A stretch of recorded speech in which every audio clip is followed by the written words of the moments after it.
Good morning, Ron, and good morning, everyone. It is Thursday, April 16th. Here's what's happening. The Pope is continuing his journey through Africa. In Cameroon yesterday, Pope Leo XIV met with civic and religious leaders and visited an orphanage. In his address to the children there, the Holy Father said, quoting, "God's great family, no one is ever a stranger or forgotten."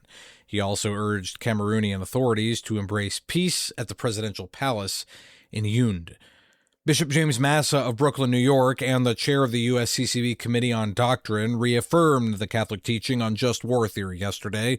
In his statement, the bishop said, quote, "A constant tenet of that thousand-year tradition is a nation can only legitimately take up the sword in self-defense once all peace efforts have failed."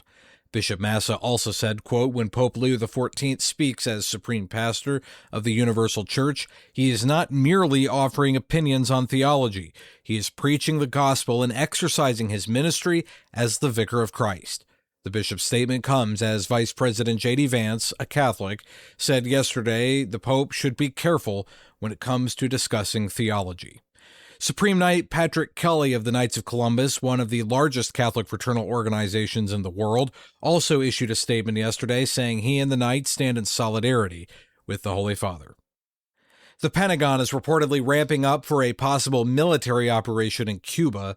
According to reports from USA Today, the military is quietly preparing for the move in case President Trump gives a directive to intervene. The action would appear to be an escalation of tension between the two nations that was sparked in January when the Trump administration blocked oil shipments to the island.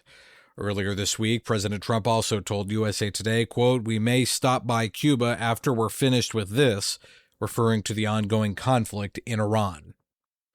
A jury has found Live Nation and its subsidiary Ticketmaster guilty in a high-stakes antitrust trial. The initial complaint brought by the Department of Justice claimed that Live Nation monopolized the industry by controlling ticketing, concert booking, venues, and promotions. The lawsuit alleged the company engaged in anti-competitive conduct, causing fans to pay higher fees, giving artists fewer options for touring, and coercing venues to use Ticketmaster. In the second week of the 5-week trial, the Justice Department struck a deal with Live Nation that requires Ticketmaster to divest up to 13 amphitheaters and cap ticket service fees at 15%. A majority of state attorneys general still pursued claims despite the deal. And King Charles and Queen Camilla are expected to visit the U.S. this month. King Charles will deliver an address to a joint session of Congress on April 28th. And that is the news this morning. I'm Matthew Handley.